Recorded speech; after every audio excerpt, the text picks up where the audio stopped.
Muchas gracias, maestro, pues muchas gracias. Yo le agradezco mucho esta invitación y sobre todo yo quisiera hacer hincapié en algo. Yo le decía a mi querido maestro que realmente para mí hablar de una conferencia como que es muy pomposo, muy demasiado lo que es el simbolismo que tiene esa palabra. Yo le decía que por qué no pensábamos en simplemente unos diálogos, una plática con un grupo de gente que realmente pues tuviera ese sentido de búsqueda, ese sentido de inquietud, de ver que lo que está pasando afuera tiene que reflejar algo de lo que está pasando dentro de cada uno de nosotros.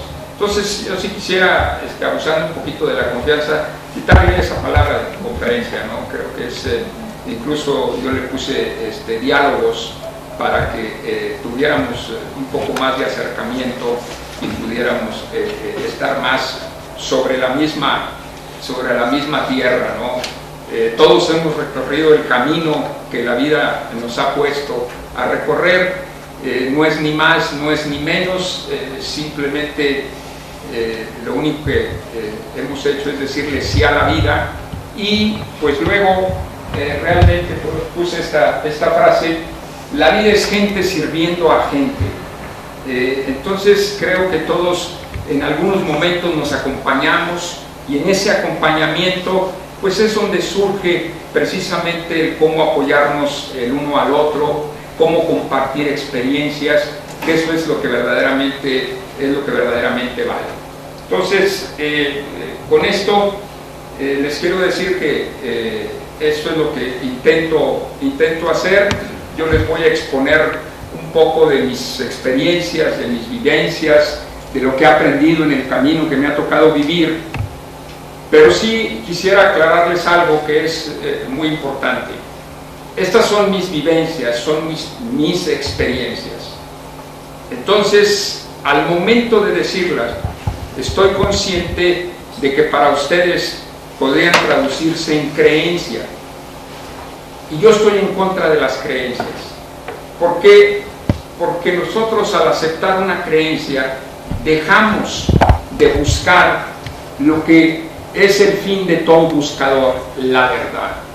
Entonces, yo quisiera decirles así tan claramente: no se crea nada de lo que yo les digo. Es mi experiencia.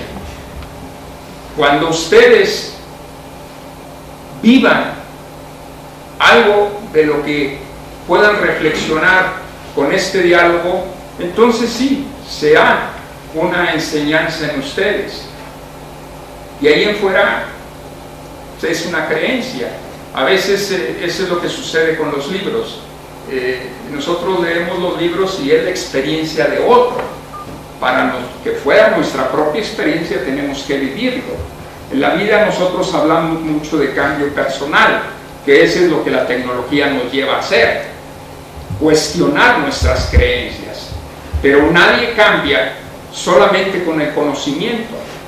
El conocimiento se queda en la mente. Yo puedo leer a don Miguel Ruiz en los 4 acuerdos y pues efectivamente no hacer nada con esos 4 acuerdos. Puedo leer 1000 libros de desarrollo humano y ser un verdadero patán. ¿Por qué? Porque me quedé en la parte de conocimiento. Con el conocimiento no sucede nada. Necesitamos nosotros entrar dentro de nosotros con una comprensión, pero todavía ahí no pasa nada. Esa comprensión lo único que nos hace es hacer entender una serie de conceptos. La mente está hecha de conceptos, necesitamos vivirlo. Solo a través de la experiencia es como podemos nosotros vivir las enseñanzas. Entonces, con esto quiero decirles que esta parte sí quiero que quede claro: es mi vivencia, mi experiencia que comparto, pero ustedes tienen que reflexionarla y ver qué es lo que puede suceder. Me gusta don Miguel Ruiz en en este libro que establece lo siguiente: yo no enseño nada, tan solo recuerdo a los demás lo que ellos recuerdan saber. El conocimiento que llevo conmigo no es mío, está en todos y en cada uno de ustedes. Después de 45 años de estar en la docencia, he podido constatar, he podido tener esa experiencia interna de lo que llamamos proceso enseñanza-aprendizaje. No es tal. Para mí, lo único que hay es aprendizaje. La enseñanza creo que viene, desde mi punto de vista y de mi experiencia, un poco con el ego del maestro, de decir, yo te enseño. Es como aquella teoría de yo soy la jarra llena de agua y tú eres el vaso vacío, y lo que yo hago es llenar tu vaso con mi conocimiento. No, el aprendizaje es lo verdadero para mí, y el aprendizaje es un proceso eminentemente personal. Nadie puede aprender por otro. Entonces, eso es a lo que yo me dedico. Me dedico a facilitar aprendizaje, a que la gente que quiera seguir el proceso de aprender lo haga si quiere, y si no quiere, es su responsabilidad. Aquí ese es el punto fundamental, de que si estamos buscando la enseñanza, somos como pajaritos que abrimos la boca así como para que mamá o pajarita nos lleve el piquito. Eso no hay. Si quieres aprender, tienes que querer aprender. Lo único que les pido, por favor, es que para aprender se necesita apertura. El aprendizaje solamente se realiza cuando abro mi mente y abro mi corazón. Porque si empiezo con la crítica, empiezo a juzgar antes de entender, antes de comprender, no voy a vivirlo. Aprendizaje y cambio son los dos lados de una misma moneda. Para que haya aprendizaje, tiene que reflejarse en un cambio. Y para que haya cambio, tiene que haber aprendizaje. Entonces, es lo que yo les digo a mis alumnos: si ustedes, después del curso de 16 semanas, no cambian su manera de ver la vida, no piensan, no sienten y no hacen algo diferente, no aprendieron nada. Estuvieron aquí, pero no aprendieron nada. El aprendizaje es así, pero es responsabilidad de cada persona. Entonces, podemos aprender de una piedra, una simple piedra. Podemos aprender si queremos. Puede venir aquí el Espíritu Santo a hablarnos y estamos cerrados y no vamos a aprender nada. Entonces, el aprendizaje está dentro de nosotros, no está afuera. La misma palabra educación, educación viene de la palabra latina educare, es sacar, no lo que hemos hecho, meter. Tenemos que sacar lo que cada individuo tiene. Tenemos que hacer que cada individuo, cada persona saque sus talentos y los ponga en juego. Cada uno venimos y hemos desarrollado en los 7 primeros años talentos que nos tiene que llevar a desarrollar esos talentos. Quien conoce sus talentos naturales y los desarrolla, dice la teoría, jamás trabajará en su vida, porque todo lo que hace lo hace naturalmente. Entonces, aquí lo que se trata es, estos diálogos son precisamente eso, simplemente es ir más hacia adentro. Yo lo que enseño es la ciencia del interior.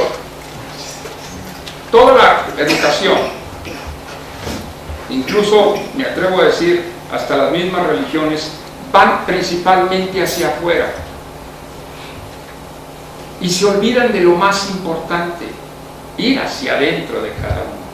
Esa es la ciencia del interior. Es una ciencia tan científica como la parte exterior, como la ciencia exterior. La ciencia exterior se dice es científica porque está basada en el proceso científico. Esto igual. Ir hacia adentro implica la experiencia, la vivencia, implica el probar. Si no, quedaríamos otra vez en creencias. Por eso es una ciencia. Aquí lo que les pido es, toquen hacia adentro. ¿Qué está pasando con ustedes?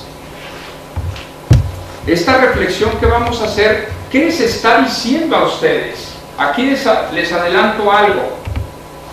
Nosotros nada más hacemos 3 cosas. Las hacemos miles de veces durante el día, pero siempre de manera inconsciente.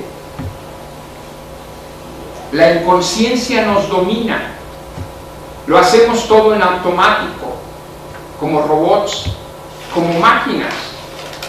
Por eso la mayoría de los místicos lo que gritaban en sus enseñanzas, y hablo de místicos de todas las latitudes, tanto de la India como de acá de América, como de Asia, de todos los tiempos, gritaban: despierta, despierta.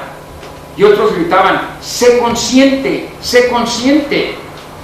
¿Por qué? Porque todo lo hacemos en forma automática. ¿Y qué hacemos en forma automática? Nada más hacemos 3 cosas. Por eso el cambio personal tampoco es tan difícil, porque nada más hacemos 3 cosas. ¿Cuál creen ustedes? A ver, vamos aquí. ¿Cuáles son esas 3 cosas? Respirar. Comer. Qué bueno que eso lo hace la parte autónoma del cuerpo, porque si no ya hubiéramos muerto. No necesitamos intervenir para respirar. Comer, dormir, bueno, Pensar. eso está bien como algo de detalle particular, pero ¿cuál sería la parte más amplia, el concepto mayor que abarca todas esas cosas? Pensar, esa es la primera. Pensar. La segunda, que esa es la que se nos pasa, y ese es algo de lo más importante que hay. Sentir. Sentir. Y la tercera, Decidir. Actuar. dice, pensar es decidir, está en la parte de decidir. La tercera es actuar, hacer. Pensar, sentir y hacer son las únicas 3 cosas que hacen, pero las hacemos inconscientes. Yo estoy muy acostumbrado a estar al frente del grupo y veo cómo los ojos se van, así como en el béisbol, se van, y ya se me fueron, y se fueron. Su pensamiento los sacó de aquí. O sea, ¿por qué? Porque no tenemos la fuerza de la atención consciente para estar en el momento presente. Entonces, eso es de lo que tratamos. Vamos a buscar, tratar, estar aquí y empezar a desarrollar esa conciencia de saber qué es lo que pienso, qué es lo que siento y qué es lo que hago. Eso es vivir consciente. Entonces, vamos a continuar y ustedes pueden hacer las preguntas que deseen.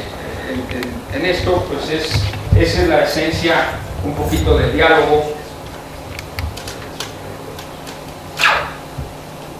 Vamos a regresar.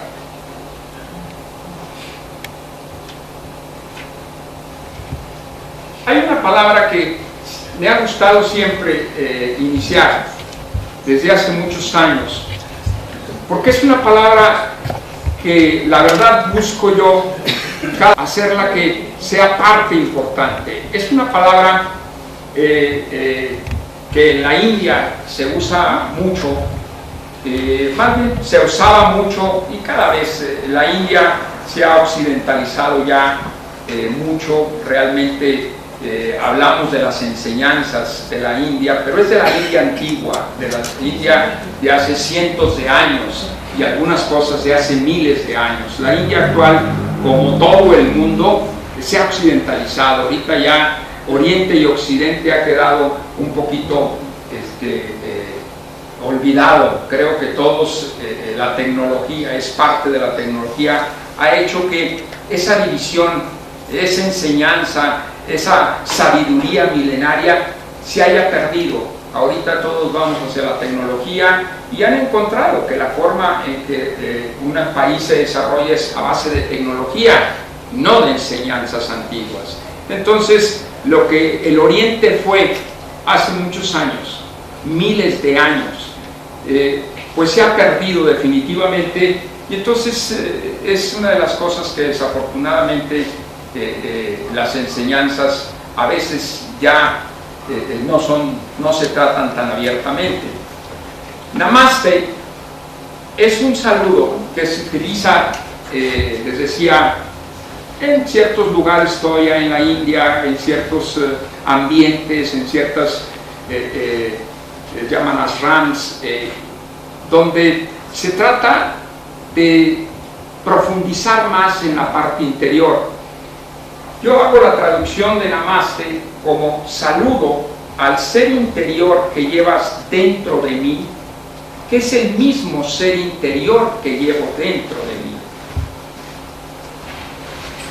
En Japón, por ejemplo, no usan el término, que es un término en sánscrito, pero ellos, al inclinarse frente a la persona, están diciendo saludo a esa parte interior que llevas dentro.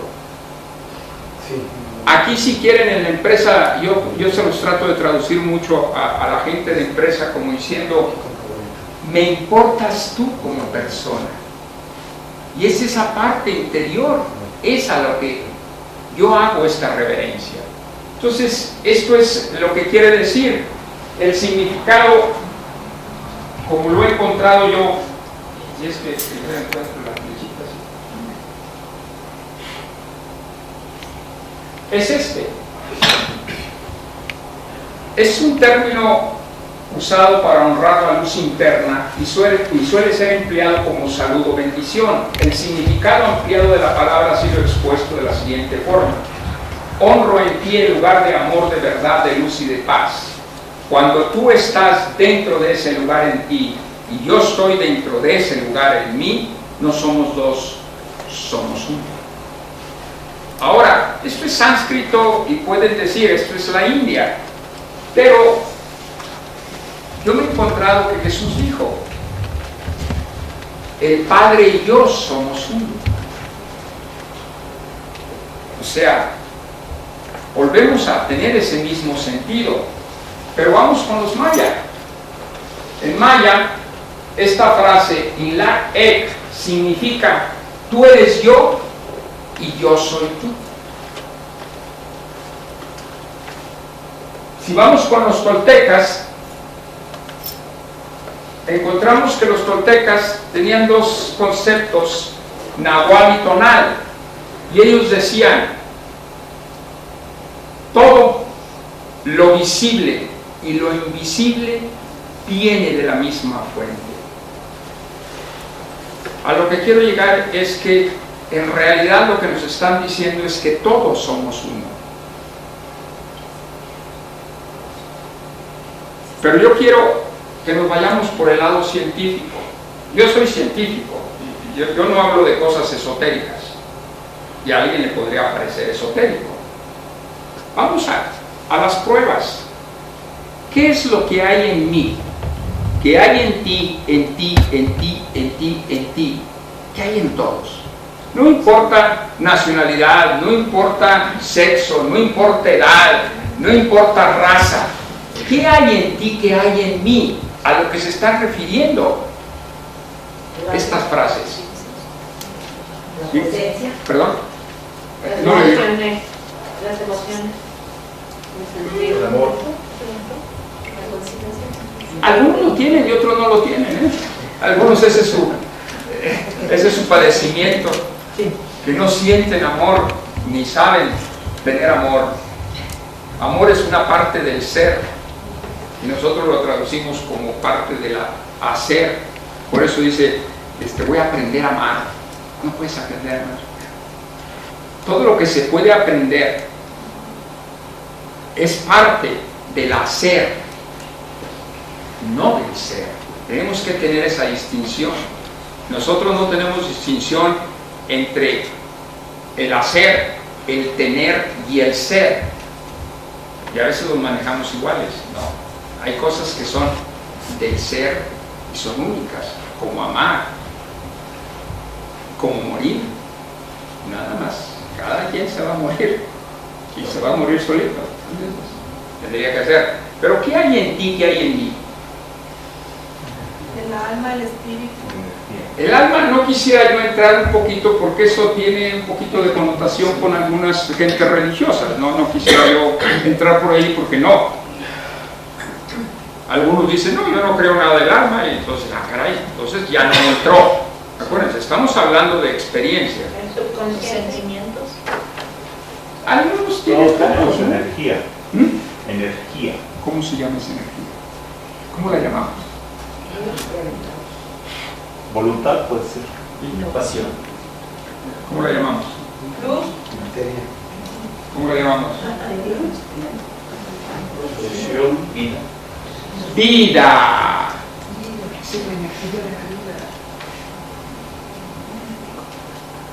¿Quieren una búsqueda hacia su interior? Busquen esa energía de vida que llevan. Vívanla, siéntanla y se van a dar cuenta de otra dimensión, pero tienen que ir hacia adentro. Esa es la ciencia del interior. Yo he dado muchos cursos con los médicos y les dices, tú has dicho una frase muy común en algunos médicos, sobre todo en los cirujanos: yo te salvé la vida. ¿Cómo puedes salvar lo que no conoces? ¿Cómo puedes salvar lo que no es tuyo? ¿Cómo puedes salvar lo que es insalvable? Tú nada más dices, mira, esta persona hace un segundo estaba vivo y ahorita está muerto. ¿Qué le pasó? No sé. Entonces no has tocado la vida. Por eso les digo, la ciencia del interior es ir hacia el interior y es vivir la experiencia del interior, porque eso es lo que nos une. De eso está hablando. Tú dijiste algo muy bien, todo es energía. Y ahora sí, gracias a la teoría cuántica, Einstein, la teoría cuántica, sabemos que todo es energía. Es mentira que esto es materia, que esto es materia. Es energía. La diferencia entre lo que vemos, el cuerpo físico lo vemos, los pensamientos no los vemos, ¿verdad? Pero sí pueden constar que tienen pensamientos, ¿no? A veces. Ahí sí es cuestión de juicio. Tienen sentimientos, pero no los ven, ¿sí? Entonces existen, ¿de acuerdo? ¿Qué diferencia hay entre la energía que veo, cuerpo, y la energía que no veo, pensamiento en la cabeza? ¿Saben ustedes qué es un sentimiento? Un sentimiento es un pensamiento que se refleja en el cuerpo. Los dos vienen de la cabeza, nada más que el sentimiento se refleja en el cuerpo. Por eso las enfermedades psicosomáticas, o sea, yo me enojo. Les voy a dejar una tarea, si no fuera maestro. Y ahora en adelante yo quiero que identifique dónde siente los sentimientos en su cuerpo. Cuando se enoje, o simplemente recuerden un enojo. Para la mente es lo mismo pensar que hacer, no distingue la mente. Por eso tenemos que tener cuidado. Por eso el odio causa tanta enfermedad y está probado que está asociado muy fuertemente, muy correlacionado con cánceres. ¿Por qué? Cada vez que yo me enojo con alguien y recuerdo ese enojo, para el cuerpo me volví a enojar. Por eso el odio hace que se esté trabajando sobre esa parte del cuerpo. como nuestro sistema nervioso no tiene más que dos estrategias, que es correr o pelear, cada vez que yo me enojo o recuerdo un enojo, hace todos los preparados bioquímicos para correr o para pelear. Y si no corro y no peleo, ¿qué le pasa a esos preparados bioquímicos? Se quedan en el cuerpo. A través de los años, pues va dándose una enfermedad. Perdone, pero yo he pensado que uno puede recrear los pensamientos, pero no los sentimientos. Yo no puedo decir qué sentía cuando odiaba o cuando amaba a aquella persona. Yo no lo puedo volver a sentir. Sin embargo, puedo pensar que yo llegué a querer o a odiar a alguien, ¿verdad? Nada más. Le voy a decir algo, haga esto. Relájese un poquito, para relajarse. ¿Qué es lo que tenemos que hacer? Respirar en forma abdominal. Mover esto, ¿sí? Cierre los ojos. Y lleve su atención al corazón. Lleve su atención al corazón. Y ahora sí, busque empezar a recordar esa persona, esa situación, y va a empezar. El cuerpo no olvida. Esa es una de las cosas que tenemos que aprender. ¿Cómo sé que el cuerpo no olvida? Los que aprendimos a andar en bicicleta cuando éramos pequeños, a la edad que tú quieras, agarras una bicicleta, al principio te tambaleas, pero vuelves. Lo mismo pasa con nadar. Una vez que aprendiste a nadar, vuelves a recordar. ¿Por qué? El cuerpo no olvida.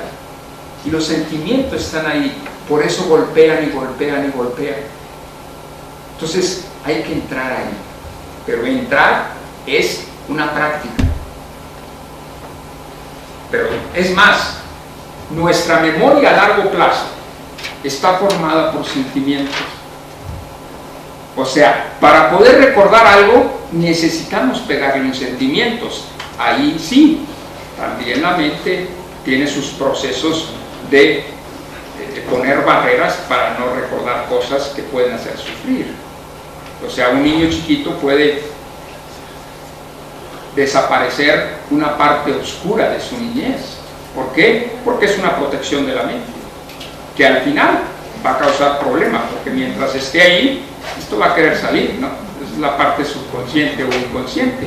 Es como echar al perro al sótano. Sigue ladrando y sigue con hambre y quiere salir. Pero bueno, no sé si ahí por ahí. Pero entonces, ahí vamos. ¿Sí estamos? Vamos a seguir lo que les decía. Al final todos somos uno. Entonces nos tiene que llevar un poquito a reflexionar por qué tantos odios, por qué tantas envidias, por qué a veces tenemos tantos problemas. Como alguien dijo, el problema son nosotros. Pues, la vida en relaciones es a veces un poquito... De veras, me alegro de estar aquí, me alegro mucho. En este universo, nada existe si no es observado. Para muchos de ustedes yo no existía y ustedes no existían hasta que no me observaron. Entonces, aquí hay una conclusión fundamental que hay que bajar. Nada existe si no es observado. Entonces, fíjense, una persona es una persona a causa de los demás. Mientras no me hayas visto, yo no existo. Bajándolo a la empresa o a las organizaciones, vemos que el jefe llega y buenos días, buenos días, buenos días, buenos días, buenos días. Uno le pregunta, oye, dijiste como 10 veces buenos días, ¿a quién saludaste? No sé ni me importa. Entonces, ¿por qué saludas? Saludo porque digan que soy educado. Con esto quiero dejarles otra tarea. Van dos. Cuando saluden, vean a la gente a los ojos. Porque esa es la señal. Estoy creando esa persona. Dejen de ver, es un problema que tenemos con los jefes ahorita en las organizaciones. Están viendo al celular, están viendo a la computadora. Han hecho encuestas e investigaciones en Estados Unidos haciendo una pregunta sencilla: ¿cómo te sientes en esta organización? Más del 70% de la gente respondió: me siento invisible, no me ven. Y eso es lo que pasa en los hogares ahorita, los niños y los papás y los papás. O sea, no me creas como persona, necesitas verme. Esa es una ley del universo. Entonces, esto es lo que yo quisiera dejar con esta frase. Aprendizaje es elevar nuestra conciencia. Cada quien se comporta como se comporta, dado el nivel de conciencia que tiene. Si queremos nosotros que se comporte diferente, tenemos que elevarle su nivel de conciencia. Y eso es lo que hace el aprendizaje. El aprendizaje tiene que tener un proceso de reflexión. Si no hay ese proceso de reflexión, no sucede el aprendizaje. Si lo queremos ver, hay un modelo de un psicólogo que se preguntó: ¿cómo aprende la gente? Y se le llama un modelo de aprendizaje de la experiencia. Y dice: el aprendizaje consta de 4 dimensiones, y las 4 tienen que existir para que el aprendizaje se dé. Y estas 4 dimensiones son la experiencia concreta, así le llamó. Esto tiene que ver mucho con la gente, de la gente para la gente. Tiene que ver mucho con la interrelación, porque el aprendizaje es un proceso eminentemente social. Por eso ahorita se batalla mucho pensar que las maestrías y los en línea. ¿Por qué? Porque esa parte de interacción se pierde. Vas a aprender de los libros, nada más. Vas a aprender del internet y la relación y el conocimiento personal. Al final, el verdadero aprendizaje, como yo lo veo, es de mí mismo. Y para aprender de mí mismo, tengo que relacionarme. Eso es lo que saca uno después de casarse, ¿no? ¿Cuál es el mayor problema de esa relación? Pues me tengo que conocer a mí mismo, a fuerza. Y tengo que entrar adentro de mí mismo. Entonces, es correr nuevas experiencias y trabajar mucho con la gente. La otra es la observación reflexiva, que consta fundamentalmente de manejar información, hacerse preguntas, observar con mentalidad abierta, escuchar con mentalidad abierta. Por eso requiere de abrirse, no de cerrarse. Cuando una persona empieza con sus juicios: no, eso no puede ser cierto, no, ¿a poco sí? No, espérate, pues entonces no estás dejando entrar nada. No hay ningún proceso de aprendizaje. Desde ahorita le estás diciendo que no, pues entonces ya te cerraste. Para aprender hay que abrirse, porque necesitas esta reflexión. ¿Por qué no? Pregúntate. Ustedes tienen que hacerse preguntas de algo de estas charlas. Decir: ¿por qué se dijo eso? ¿Por qué esto no? ¿Por qué esto sí? Pero tengo que abrirme, no cerrarme.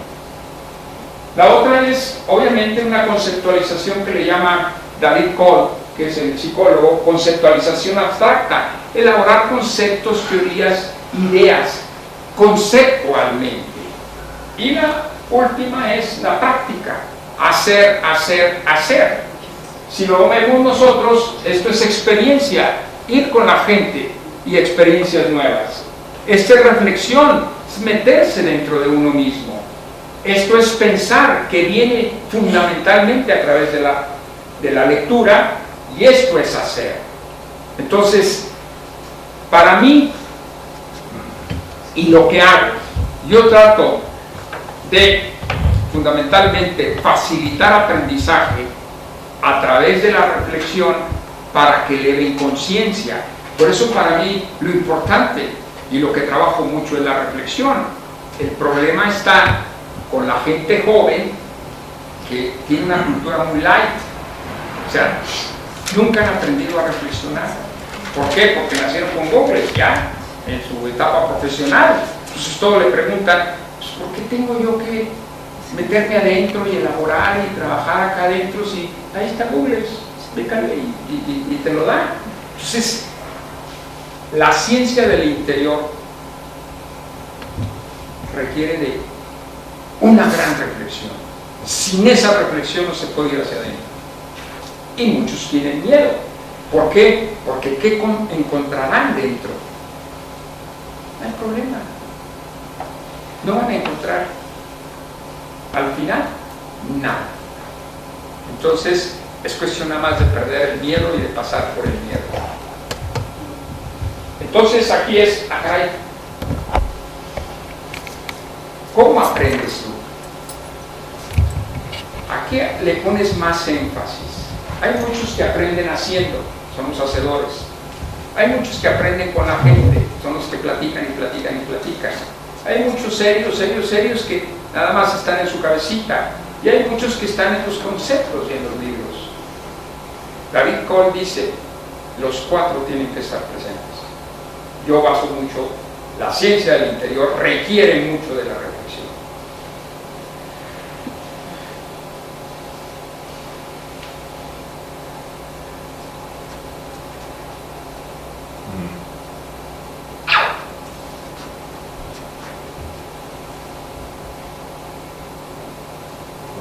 Y ahora sí, aunque ustedes no lo crean, llegamos al inicio de las reflexiones. Todo fue un preámbulo. Tecnología y desarrollo humano. Le decía a mi maestro que cuando escogimos el tema y al estarlo elaborando y reflexionando sobre él, me di cuenta que no tenía sustento, no tenía yo para mí base de presentarles algo a ustedes. Y entonces ahí fue donde nació que los diálogos de reflexión tenía que hacer sobre la gestión del cambio. Por gestión quiero decir, ¿qué pasa con la tecnología en mi interior? ¿Acepto la tecnología? ¿La rechazo la tecnología? ¿Qué parte de la tecnología acepto? ¿Qué parte del cambio que produce la tecnología rechazo? Porque eso es lo que es importante. La base de este mundo es el cambio. Y es lo que causa que ese cambio viene muy aparejado de la tecnología. Siempre ha habido cambio. ¿Por qué siempre ha habido cambio? Porque todo es energía. Y la energía no se puede estancar. Tiene que fluir. Por eso es el cambio. Es lo único constante que hay en este mundo. Por eso, en la búsqueda espiritual, algunos maestros sugieren, busca lo que no cambia. Esa es la verdadera búsqueda. No te pierdas en lo que cambia. ¿Por qué? Porque siempre va a estar cambiando. Pero hay algo que es eterno. Ese es lo verdadero. Para ellos, la verdad última es la que es eterna. Entonces, es nuestro problema con la tecnología, es un problema con el cambio. Si me resisto a la tecnología, es que me estoy resistiendo al cambio. Yo he estado en algunos diálogos, sobre todo cuando surgió la idea en la Ciudad de México, que ya venía de otros lados, del casamiento personas del mismo sexo, que fue algo así estrujante, algo que para muchos era el fin del mundo, para muchos ya esto era apocalíptico. Sí. Simplemente es parte de lo que está sucediendo en este mundo actual. La pregunta correcta es, ¿por qué? ¿Por qué lo rechazas? Y vas a encontrar en ti que a lo mejor hay algo dentro de ti. Yo he vivido siempre en el aprendizaje. Por eso he recorrido muchas aulas, y muchas aulas allá y acá, porque para mí hay dos cosas que toda mi vida me han fascinado y me han apasionado: aprendizaje y cambio. Entonces, aquí les dejo otra tarea. Cada vez que ustedes enfrenten una resistencia, que se resista al momento presente, tienen que hacerse la pregunta correcta. Y la pregunta correcta es: ¿qué tengo que aprender de esta situación? Todo viene de la misma fuente. ¿Qué trata la vida de mostrarme, de enseñarme con esta situación? ¿Qué tengo que tocar dentro de mí? Y esa es la forma en que podemos avanzar. Todo cambia, y la tecnología es uno de ellos. Es un choque de creencias. Algo que yo creí,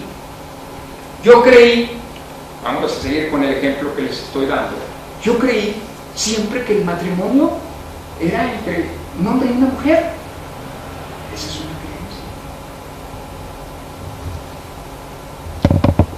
¿Y qué hace esto? Le pega a la creencia. Y es como, no puede ser, no puede ser. Okay. Todo cambio va contra las creencias. Por eso, si nosotros queremos cambiar, tenemos que cambiar de creencias. Por eso es tan difícil el cambio, porque nos resistimos a dejar de creer. Nosotros somos lo que creemos. Nosotros somos lo que valoramos. Entonces, si dejamos de creer en lo que creemos, viene otra situación. Entonces, ¿quién soy yo? Vean los jubilados que sufren. ¿Por qué? Porque toda mi vida fui profesor, pero ahora ya no enseño, ya me jubilé. ¿Quién soy? Me perdí. ¿Por qué? Pues porque yo creía que era profesor, pero yo no nací como profesor. Esa es parte del hacer. Yo puedo cambiar mi hacer cuantas veces quiera, pero yo estoy confundiendo otra vez el hacer con el ser. Entonces, quiero que entiendan esta gestión del cambio como un choque hacia mis creencias. Y de una vez se las extiendo más. Todo sufrimiento que tenemos viene fundamentalmente cuando choca contra una creencia.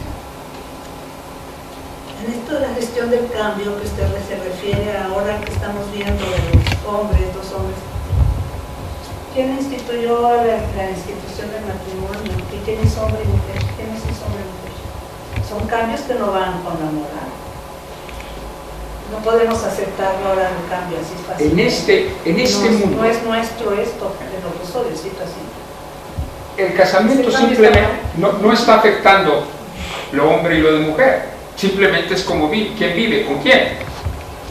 Pero le digo otra cosa más atrás. Para tomar un matrimonio, por eso es, no es normal. ¿Sabe usted que el matrimonio tiene 10,000 años? No ha sido toda la vida. ¿Sabe cómo nace el matrimonio? Si nosotros nos remontamos a la evolución, cuando éramos nómadas, no había matrimonios. Fíjese usted, la primera palabra que surge en relación, ¿sí?, es madre. La segunda es tío. ¿Sabe por qué? Porque en aquellos tiempos pues no se sabía quién era el padre y ni importaba. Entonces no había matrimonio. ¿Cómo surge el matrimonio? El matrimonio surge cuando Jesucristo pone los sacramentos. Le voy a decir en la evolución. Eso es creencia. Por eso, notan ustedes, eso es creencia. Vamos a lo que tenemos nosotros de evidencia para ser científicos, ¿ok? Ser científicos, el proceso de evolución nos dice: vivíamos nómadas, vivíamos moviéndonos. Había una especialización. El hombre se iba a la casa a cazar y la mujer se quedaba en aquellos asentamientos que teníamos momentáneamente. Eso trajo muchas cosas. Por ejemplo, trajo el por qué la mujer desarrolla más la intuición. ¿Por qué la mujer desarrolla más los dos hemisferios, la comunicación entre los dos hemisferios que se llama cuerpo calloso en su cerebro? ¿Por qué? Y eso lo podemos ver nosotros. Vemos una niñita pequeña, 4, 5, 6 años, y vemos un niño de la misma edad. La niña le da el 15 y las malas al niño. La niña ya sabe con quién se va a casar, cómo lo va a mandar, cómo lo va a tratar, cómo va a hacer que haga lo que le como quiere. ¿Por qué? Dice, ¿por qué ha madurado más? Le decimos. No, es que el cuerpo calloso de las niñas, por el proceso de evolución, se desarrolló más y se comunicaron más pronto los dos hemisferios. ¿Por qué? Porque se quedaban. El hombre, como siempre, se va y dice, me voy a ir a casar, todos nos vamos, todos los hombres y los hombres sanos nos vamos a casar. Ahí te quedas, mujer, con los niños, con los enfermos, con los ancianos, y a ver cómo le haces, y esa es toda la comida que tienes, y no sé cuándo volveremos. Imagínate todo eso que vivió la mujer. Por eso la mujer desarrolla la intuición más rápido, por eso toma más decisiones. Bueno, tomaba, ya después las universidades creo que las hemos apaciguado un poquito, pero era antes, era el alma de la casa, era la que desarrollaba la inteligencia emocional. Viene de la evolución. Entonces no había casamiento, no había oportunidad. ¿Por qué? Porque todo lo que queríamos era multiplicarnos para poder sobrevivir, ya que las muertes eran muy prematuras. La mujer, en su intuición e inteligencia, cometió un gran error. En aquel tiempo, dice los investigadores, en aquel tiempo no había matriarcado. La mujer, ese era el centro. Incluso no había Dios, había diosa. ¿Por qué? Porque era la que daba vida, era la que daba todo. Y entonces surge algo que la mujer propició. Empezó a sembrar y empezó a ver que podía obtener ciertas cosechas. Empezó a domesticar animalitos. ¿Y cuál fue su error? Decirle al hombre, ya no tienes que irte, mira, con esto podemos mantenernos. Ese fue su error, hace alrededor de 10.000 años. ¿Por qué? Una vez que nos hicimos sedentarios, ¿quién crees que mandó? El hombre. El hombre dice, aquí mando yo y esta es mi tierra. Ahí nace la propiedad privada.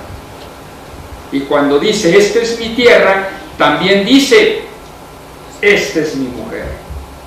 Y para que esto se formalice, fírmale. Y ahí nace el matrimonio. Entonces, el matrimonio es producto del hombre y es producto de la sociedad. Eso es lo que dice la investigación. Léanme, por favor, un libro precioso. El autor se llama Pepe Rodríguez y se llama Y Dios nació mujer. Y cita muchas investigaciones de esto, de cómo fue este proceso. Hay otro libro aparejado con esto que se llama El alfabeto en contra de la diosa. ¿Por qué?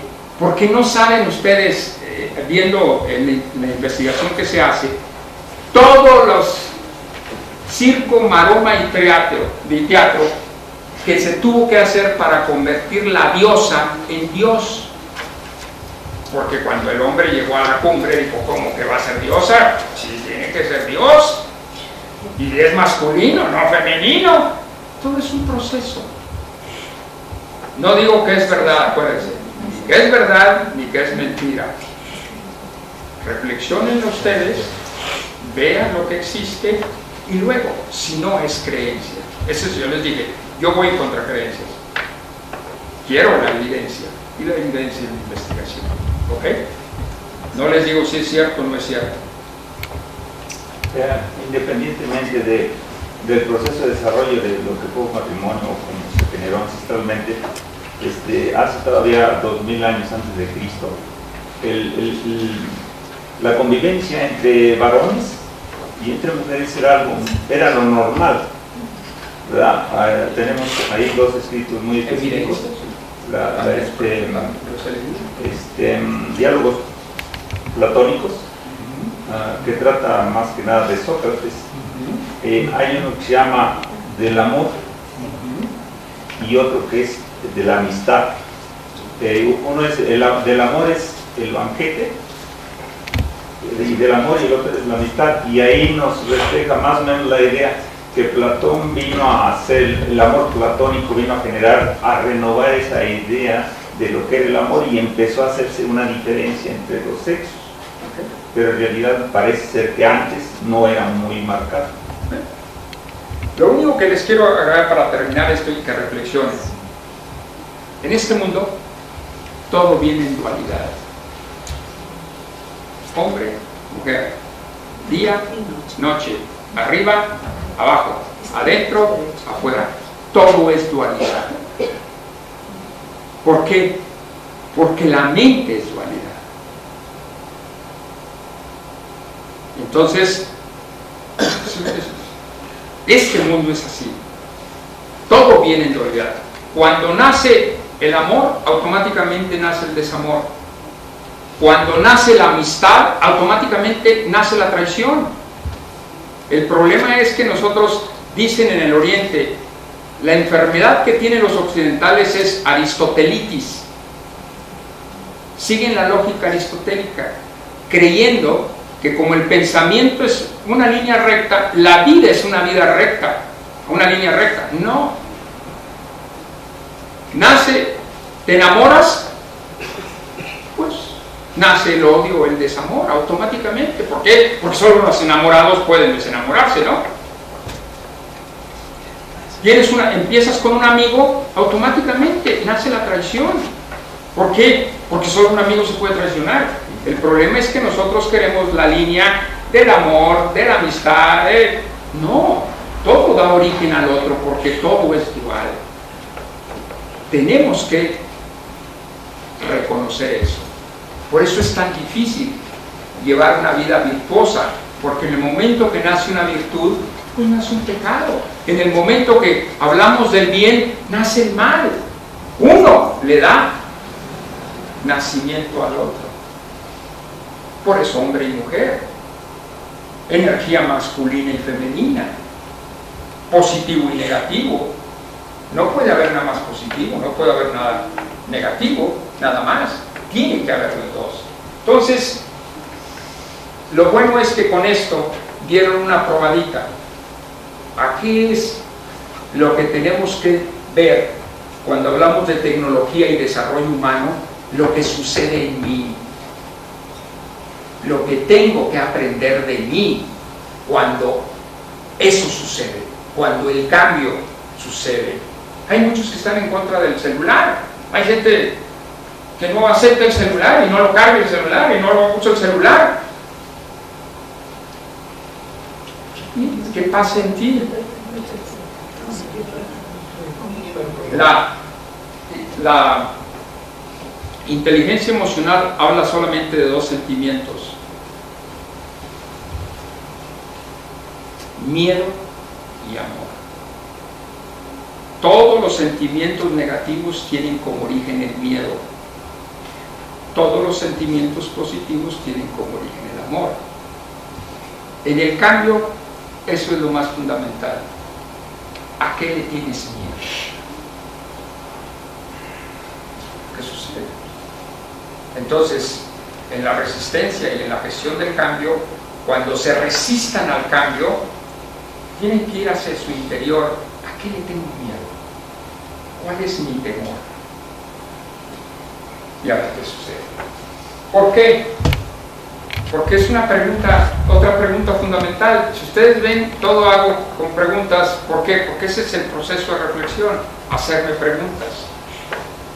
Ahorita en esta época de mucho cambio, en esta época que se está temblando, las creencias que teníamos anteriormente. Siempre ha habido esto, siempre que ha habido grandes cambios. Se han cuestionado las creencias y ha sufrido la gente. Pero yo quiero llevarlos a una pregunta más profunda. ¿En dónde quieres vivir en esta época que nos tocó vivir? ¿En el cielo o en el infierno? Porque ninguno de los dos existe. Tú lo creas con tu mente. Tú puedes decir, oye, el celular me puedo comunicar de cualquier lado, ¡qué padre! Es fabuloso, mira, ¿ah? O puedes decir, aparato del demonio, maldito seas. Te estremeces cada vez en fiesta. Eso es la verdad. Esta es una de las preguntas fundamentales. Vamos a ir, si tenemos tiempo, que creo que cada vez se acorta más, es llegar a un planteamiento. ¿Cuál es verdaderamente el problema? El problema está en nuestra mente, no está fuera de nosotros.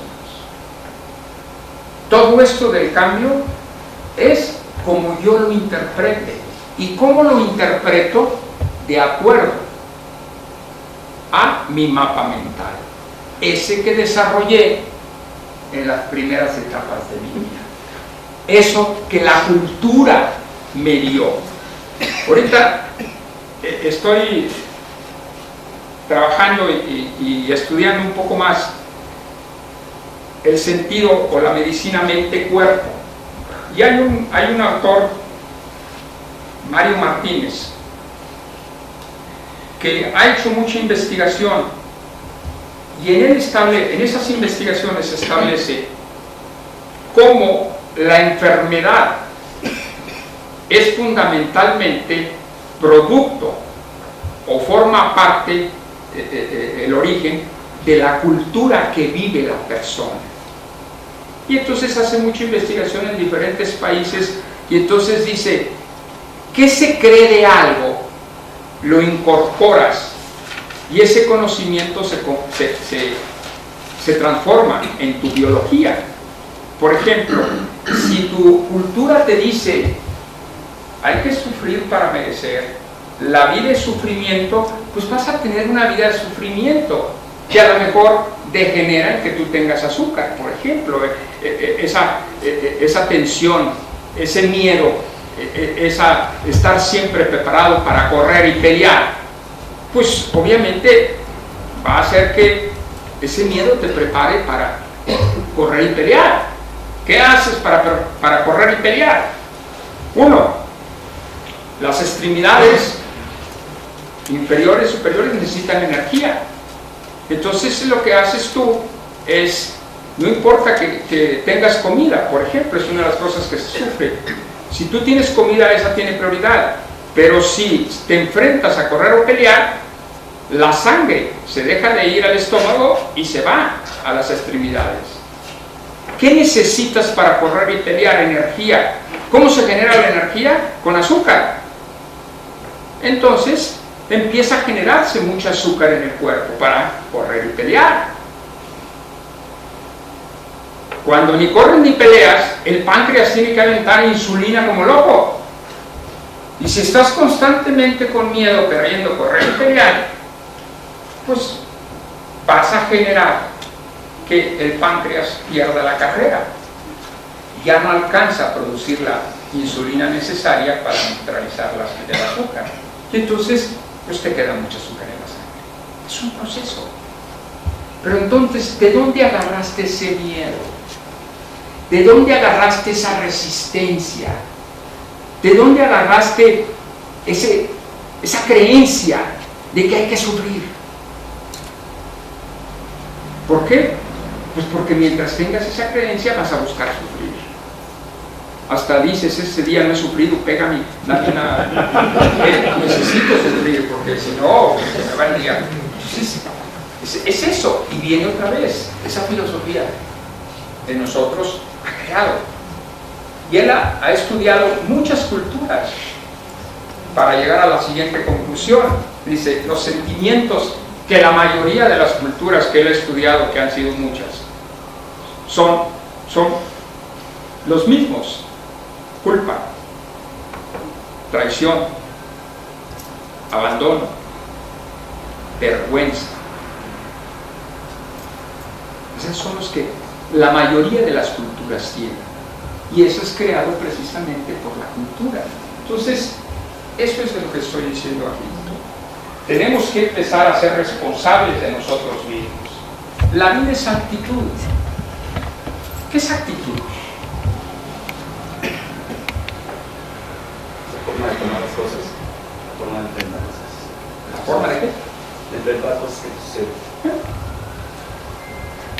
A mí me gustaría ponerle un poquito de sabor a su plática. ¿Dónde ubicaríamos aquí en este contexto los elementos del juicio? ¿Los qué? Los elementos del juicio. O sea, yo lo quiero decir abiertamente. La gente, bueno, mucha, en su gran mayoría son infinitamente adolescentes. Pero debemos de ubicar las cosas. O sea, no nada más con actitud a la vida. Necesitamos analizar las experiencias y ver hacia dónde vamos en la mejor dirección. Porque pues ya se abordó el tema del matrimonio igualitario. Allí lo que choca es que se maneje la palabra matrimonio, porque no es matrimonio. Matrimonio quiere decir protección a la madre, pero en un esquema donde ninguna de la pareja, ninguno de los dos, ya sea hombre, hombre, mujer, mujer, van a parir, digo, ¿a quién se va a proteger? O sea, yo preferiría que se llamara bimonio o duplamonio, según el caso, pero nunca matrimonio. Entonces, porque no hay necesidad de, pero hay cosas que son el cambio, pero hay que analizar de dónde viene el cambio. Muchas cosas ya están dadas, son fuerzas oscuras que van permeando, y de arriba llegan todas las cosas y ya tenemos autoridades y todo nada más lo aprueban, lo palomean porque vino de arriba o vino de otra, pero nunca se analizó. Yo creo que eso es lo fundamental. Debemos analizar las cosas antes de tomar los cambios y digamos, ¿para qué queremos amargarnos la vida y buscar cuál es la actitud que mejor me va a acomodar?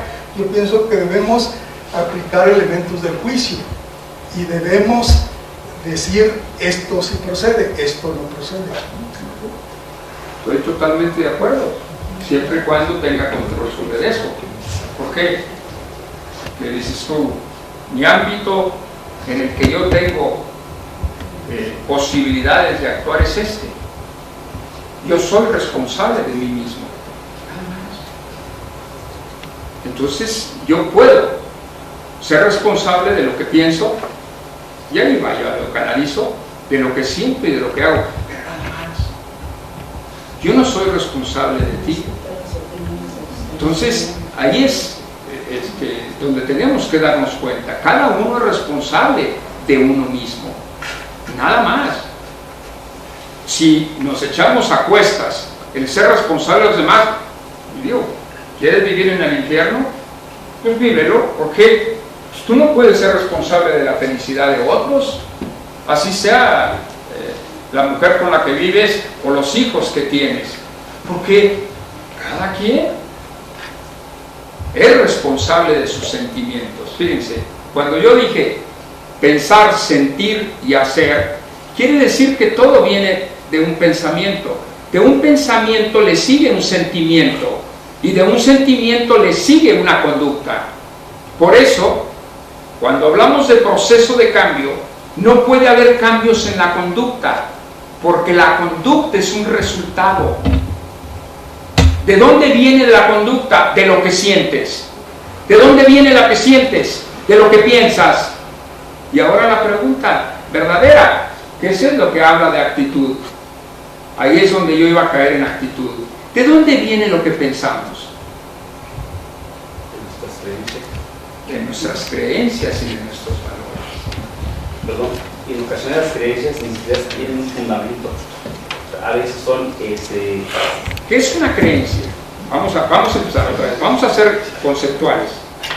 Una creencia, vamos a entender esto, una creencia es un pensamiento que yo acepto como verdadero en mi mente y siento la certeza en mi corazón.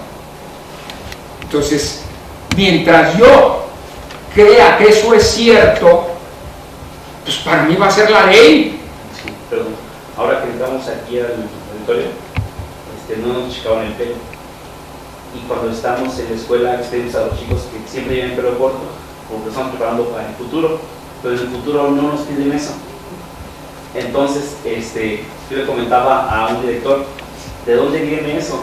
O sea, solamente explícamelo, fundamentame, ¿de dónde viene? ¿En qué momento alguien dijo hombres pelo corto, mujeres pelo largo, y le hicimos y le seguimos dando caso, aunque no tengamos un fundamento de por qué?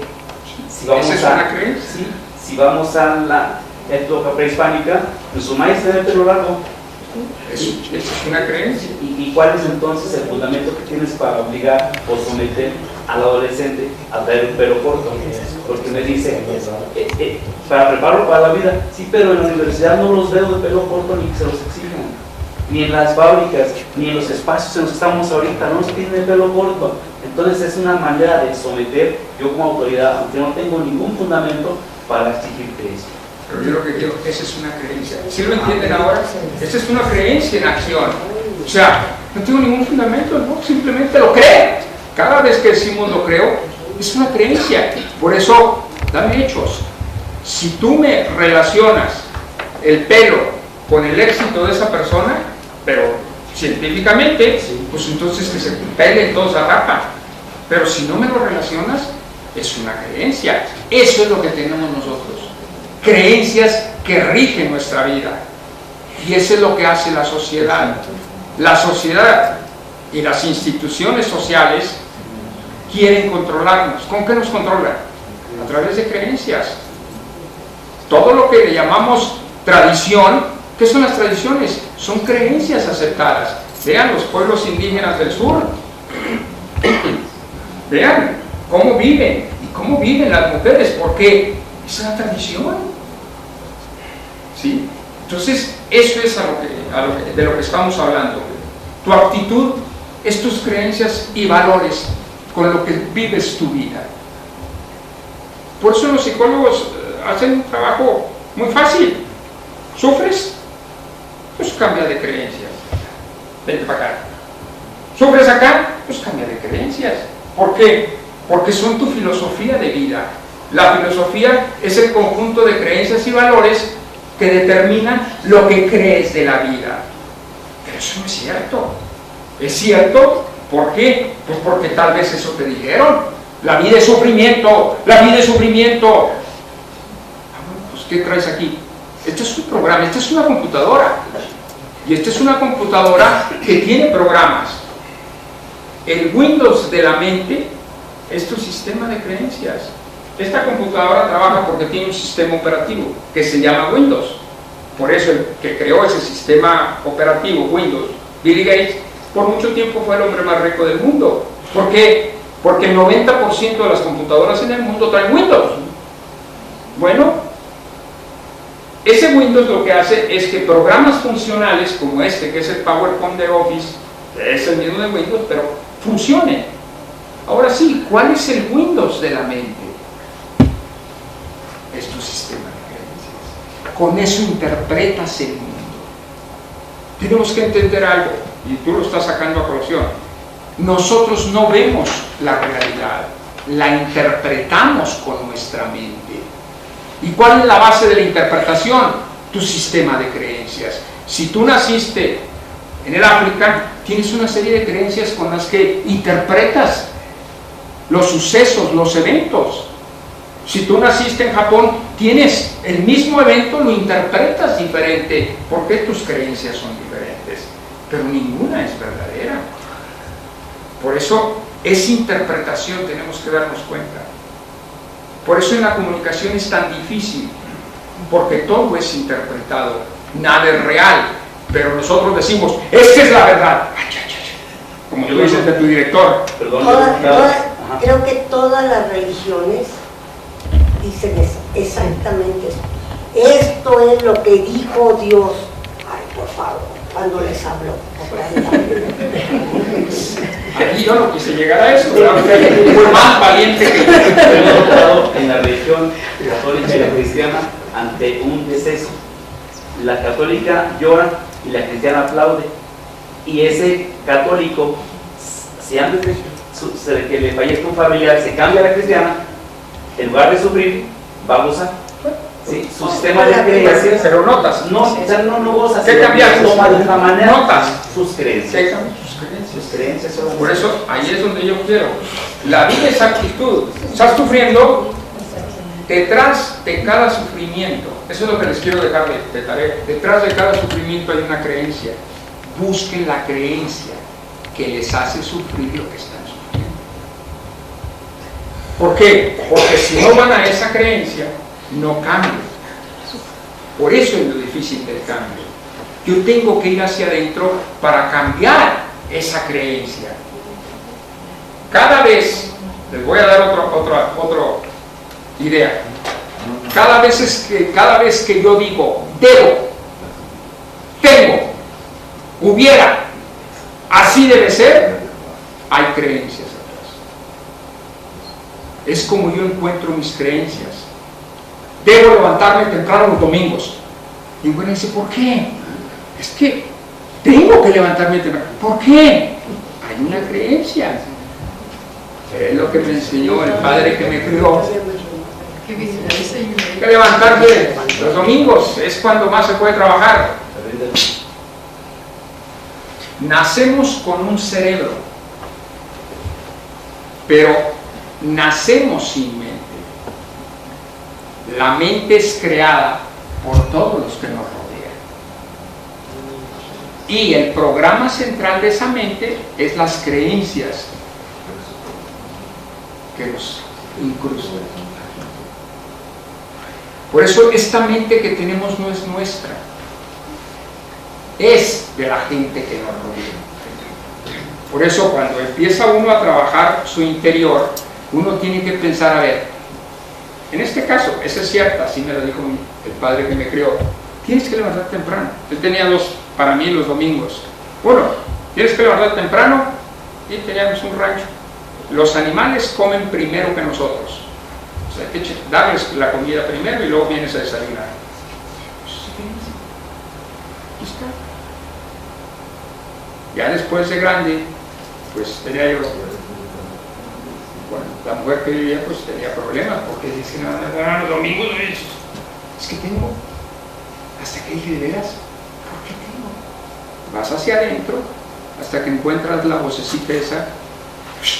¿Cómo se hacen las creencias? Dos formas. Uno, las oyes, y otra, las ves. Si ves que tu papá tranza, pues dices tú, esta es la manera de avanzar. El que no tranza, el que no avanza, el que no tranza no avanza. Pues lo vi en mi papá, pues en mi papá avanza. Entonces, todo ese es el sistema de creencias y eso es lo que te hace tu actitud. Entonces, aquí lo único que les hago, ¿cuál es tu actitud ante la vida? Porque la vida está hecha de experiencias y esas no son ni buenas ni malas, son experiencias. Es la mente la que les pone color, la que les pone sabor. La mente dice, esta es una experiencia buena, esta es una experiencia mala, pero es la mente. Eso es lo que yo quiero que entiendan. Cuando hablamos de tecnología o hablamos de cambio que produce la tecnología, es lo que tenemos aquí, no lo que está afuera. Lo que está afuera no es más que un reflejo de lo que traigo aquí. Nosotros queremos siempre que cambien los otros. No. El único que puedo cambiar soy yo. Nada más yo tengo control de mi propio cambio. Puedo cambiarla por otra, en mi caso. ¿Sí? Ya lo hice una vez. Hasta que me di cuenta ya se iba a seguir cambiando. Pero dije, cambias de diablo, pero es el mismo infierno. Entonces, no es cambiar a la otra, es, ¿qué tengo que cambiar aquí? Entonces, eso es, ¿cuál es su actitud ante la vida? La vida es como es. En la India, eso es lo que yo me encontré. Déjenme platicarles un poquito la historia de cómo empecé yo a estudiar la India y cómo me nació la idea de irme a la India. Cuando yo terminé la maestría en desarrollo humano, tenía que hacer mi tesis. Entonces quería hacer, la tesis era sobre la felicidad, porque decía, si estudio yo desarrollo humano, es porque vamos a desarrollarnos humanamente para lograr ser felices. Cuando me puse a investigar, sobre todo, ahí la mitad de la maestría era psicología y la otra mitad era desarrollo humano, me puse a estudiar los psicólogos y me di cuenta que los psicólogos eran las personas que habían vivido una infelicidad tremenda. Todos los psicólogos habían sido muy infelices. Yo dije, si el maestro es infeliz, pues el alumno también. Entonces, ¿dónde está la felicidad?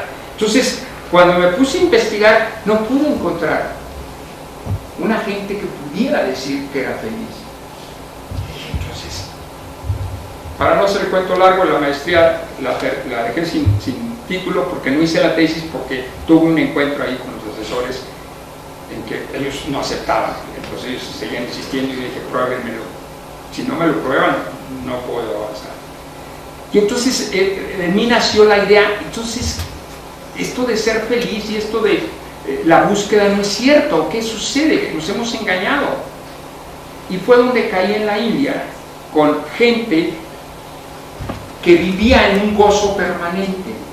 En lo que ahí distinguí felicidad de gozo. La felicidad tiene mucha connotación con algo externo. El gozo es eminentemente interno, como debe de ser la felicidad. Anthony de Mello, bueno, a ver si me acuerdo ahorita, un psicólogo de la Universidad de Chicago, dice, la felicidad es una tarea interior eminentemente. Entonces, vamos a hablar de gozo y de felicidad, si quieren ustedes. Entonces, ese gozo... Perdón, la paz interior, ¿dónde la dejaría usted? Es parte de esa felicidad. Si no, no hubiera felicidad. Entonces, en la India me encontré gente que había encontrado ese gozo y lo vivía permanentemente. Y me encontré con que la India hablaba de la iluminación, es llegar a ese estado de gozo.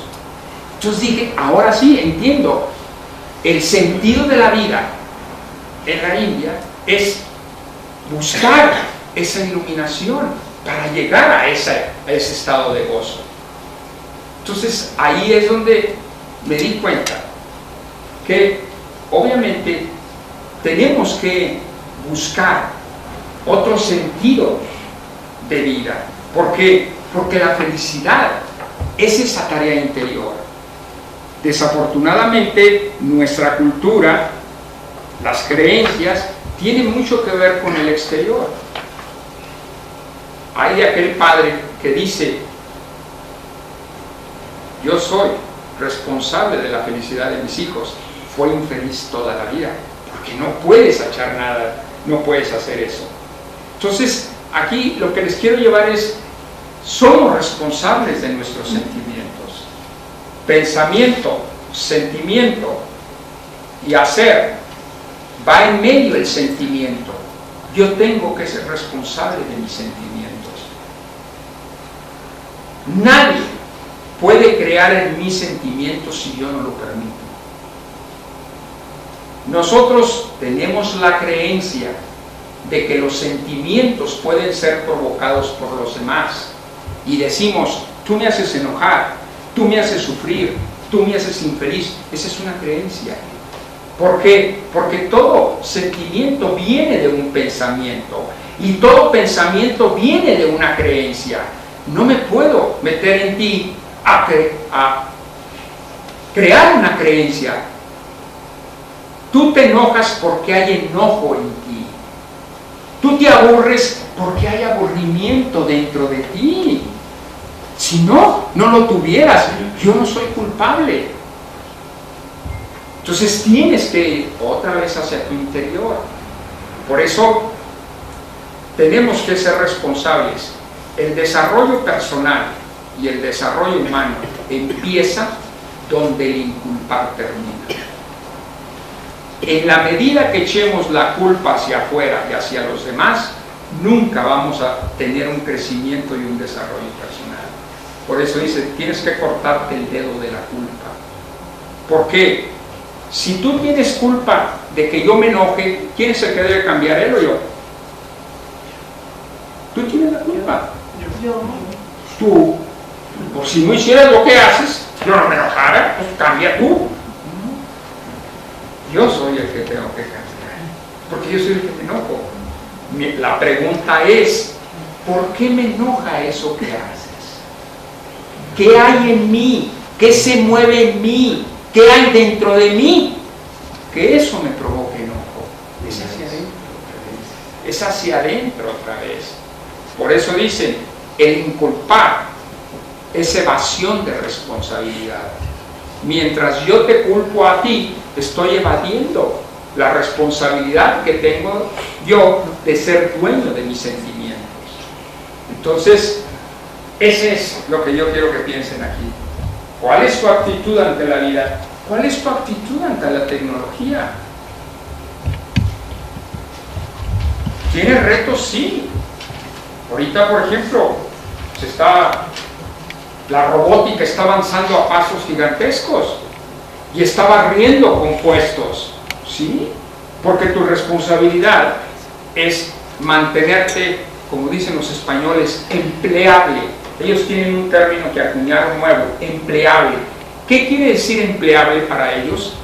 Quiere decir que tú tienes que estar al pendiente de las habilidades que está requiriendo el mercado laboral y de los cambios que está habiendo en el mercado laboral que hacen que surjan nuevas habilidades. Yo tengo que prepararme en esas nuevas habilidades. Es mi responsabilidad, no es de la tecnología. Alguien tiene que hacer esos robots, alguien tiene que hacer circuitos, alguien tiene que hacer todas las cosas que lleva eso, pero se necesitan otras habilidades. Ese es el problema de la lucha con la tecnología. Requiere una responsabilidad personal que estamos a veces evadiendo. Entonces, ¿cuál es tu actitud al final ante el cambio? ¿Cuál es tu actitud? ¿Cuáles son tus creencias que tienes ante el cambio? ¿Por qué? Porque eso es lo que te hace sufrir, no otra cosa. Maestro, son las 8:30. Deben de estar cansados. No quisiera yo interrumpir así. Este es un buen momento. Lo que tengo, pues creo que como siempre me sucede, por eso doy muy pocas conferencias o muy pocas pláticas, porque a veces me paso el tiempo. Pero déjenme darles otra. Es necesario entender que el cambio no es una crítica al pasado. A veces la gente lo toma, es que en el pasado vivimos mejor, es que éramos mejores. No, simplemente el cambio es una oportunidad para enfrentar los retos del futuro. Entonces, eso es lo que tenemos que ver. Los retos que ahorita tenemos son diferentes. Imagínense ustedes, esta niña, ¿cuántos años tiene? 8. ¿Cuántos años le falta para que entre al mercado laboral? 10, 12 o 14 años. 15. Vamos a pensar que entre los 25 años. Ya faltan. ¿Cuántos te faltan? 17 años. La pregunta correcta que deben hacer sus papás es, ¿qué habilidades se necesitarán dentro de 17 años? Porque si yo la preparo bien esta niña, desarrollándole esas habilidades, no hombre, va a ser un éxito dentro de 17 años. Pero esas son las preguntas que a veces nos duelen, a veces no hacemos y a veces no trabajamos para darle respuesta. Eso es lo que pide el cambio. El secreto del cambio es enfocar toda su energía, no en luchar por mantener lo viejo, sino en construir lo nuevo. Es irreversible el cambio. Heráclito, de la antigua Grecia, decía: el agua del río que moja mi pie no es la misma agua del río que moja mi pie. Todo es un cambio constante. No podemos detener el cambio. No son las especies más fuertes las que sobreviven y las más inteligentes, sino las que mejor responden al cambio y se adaptan al cambio. Por eso las cucarachas nos han acompañado en todas las épocas y en todos los tiempos, porque siempre se han adaptado. Veneno tras veneno, y las cucarachas sobreviven y sobreviven. Es eso. Entonces aquí es, si usted no cambia su manera de pensar, no cambiará nada. Esa es la clave. Y lo que pienso viene de lo que creo. Entonces, es en el fondo donde está la fuente del cambio. ¿Por qué sufren? Déjenme terminar un poquito con las palabras que dicen que dijo el Buda. Todo sufrimiento es producto de la mente. Cuando él se iluminó a los 36 años, esa es la historia que cuenta. La India tiene una particularidad: no se fija en nombres. O sea, ustedes no pueden discutir, oye, estás hablando de hace 2500 años, ¿el Buda existió o no existió? Y en la India te responden: ¿a quién le importa si existió o no existió? Lo que importa es la enseñanza. ¿Qué enseñanza dejó el Buda? Y así hablan de todos sus místicos y de todo, como diciendo: no es importante el hombre, es importante la enseñanza. Dicen que el Buda empezó su camino a los 29 años, que se dio cuenta que había una búsqueda más allá de ser rey, porque su padre era emperador de una parte del norte de India. Y entonces se va en la búsqueda de esa verdad, de esa enseñanza que lo pueda iluminar. Y a los 36 años se ilumina, después de esos años de búsqueda. Si conoce un poco uno la enseñanza del Buda, se da uno cuenta que ha sido uno de los más grandes, yo creo para mí el más grande psicólogo que ha existido, porque lo que hizo en esos años de búsqueda es entrar a la mente y a hacer pedazos esa mente para entenderla mejor. Y su primer sermón que dio después de la iluminación, él habló de las 4 nobles verdades. Y la primera noble verdad es: hay sufrimiento. En este mundo hay sufrimiento. No intentes por ninguna causa. No busques no sufrir, porque así está diseñado esto. Si buscas no sufrir, estás mal. No puedes evitar eso. Hay sufrimiento, es la primera noble verdad. La segunda noble verdad les dice: el sufrimiento tiene una causa, y esa causa está en tu mente. Es ahí donde tienes que buscar. La tercera noble verdad dice: el sufrimiento puede cesar, puede terminar, no tienes que seguir con él. Volvemos a lo mismo. Ese desarrollo de los 7 primeros años nos hace ver la vida como la vemos, pero es una real, es una creencia. Por eso en la India tienen un término que se llama Maya.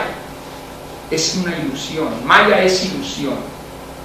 Entonces dice: esto que tienes en la mente lo puedes cambiar, se puede cesar, hay un camino para hacerlo. Esa es la cuarta noble verdad. Hay un camino. ¿Para qué? Para que tú puedas darte cuenta que eso que crees verdadero está en tu mente y es una ilusión. La tomó el niño en los primeros años en su mente inconsciente, puedes cambiarla y puedes dejar de sufrir. Y una de las bases que tienen para evitar el sufrimiento y llegar a la iluminación, dice, es aceptar que lo que es. Aceptar que lo que es. ¿Qué quiere decir? Que lo que existe en este momento es todo lo que hay. Si tú lo aceptas, vas a ser feliz. Si no lo aceptas, vas a sufrir. Porque la felicidad solamente se puede dar en el momento presente. ¿Qué nos enseñan a nosotros desde pequeños? Mira, cuando estés en kinder, vas a ser feliz cuando estés en primaria, vas a ser feliz cuando estés luego en secundaria, y vas a ser feliz cuando prepa, y vas a ser feliz cuando carrera, y vas a ser feliz cuando te cases, y vas a ser feliz cuando tengas hijos, y vas a ser feliz cuando tengas nietos, hasta que te dicen vas a ser feliz cuando te mueras. Siempre buscamos la felicidad en el futuro. Es imposible. El futuro no existe, como no existe el pasado. Todo es el momento presente. Pero cuando tú te resistes al momento presente, estás resistiéndote a la vida. La vida solamente es momento presente. Para ellos, para la gente iluminada, Dios es presente. Y parece que dice la Biblia, yo soy. No dice yo fui, no dice yo seré, yo soy. Es momento presente. Entonces, yo soy el que soy. O sea, desde la eternidad hasta la eternidad. el momento presente es el único que existe. Y es el eterno presente. Si no hay pasado y no hay futuro, es ese lo que habla. Esa es una interpretación, vamos a ponerlo así. Entonces, aquí, con esto les quiero decir, busquen, a como dé lugar, vivir en este momento. El problema de nosotros es entender más nuestra mente. ¿Qué es la mente? La mente es el proceso de pensar. Nada más que tiene una particularidad este proceso. Es una máquina de producir pensamientos. El problema que tenemos es entender que no tenemos ningún control sobre los pensamientos que llegan, ni cuándo llegan. Identifiqué, ya le di vida. ¿Qué es lo que hace el método de Buda? La meditación, lo que se llama meditación. En la meditación lo que te enseña es observar tu mente, a darte cuenta que llegan los pensamientos, se convierten en sentimientos, pero tú no les haces caso. Ellos dicen, déjala ser y te dejará ser. Obsérvalos. Todo el camino del Buda es que aprendas a observar tu mente para que te des cuenta cómo esos pensamientos vienen y se van, y después de un cierto tiempo ya no van a llegar, pero requiere un cierto tiempo la meditación. Con esto quiero decirles, de veras, me da mucho gusto haber estado con ustedes. Empecé con la palabra Namaste, que les decía, quiere decir que todos somos uno, porque llevamos esa energía en nuestro interior. El Buda, cuando estaba en sus últimos momentos, estaba próximo a dejar su cuerpo, sus discípulos se acercaban, estaban a su alrededor. Cuenta la historia que murió envenenado, comió setas envenenadas, y uno de sus discípulos que lo había acompañado, que incluso era su primo, dice la historia, Ananda, le decía, yo he estado contigo 40 años, te he buscado estar contigo y acompañarte y ayudarte, pero no me he iluminado. ¿Qué voy a hacer ahora que te vas? Y entonces quiero terminar con esta palabra en sánscrito que dice samasati. Y esa fue la última palabra que dicen que dijo el Buda, samasati, samasati, tú eres la luz, en ti está la luz, no necesitas buscarla afuera, tú ya eres lo que quieres ser, no me necesitas a mí para nada. Entonces, la verdadera búsqueda es hacia adentro, no hacia afuera. Muchas gracias, amigos míos, y de veras que la paz sea con ustedes.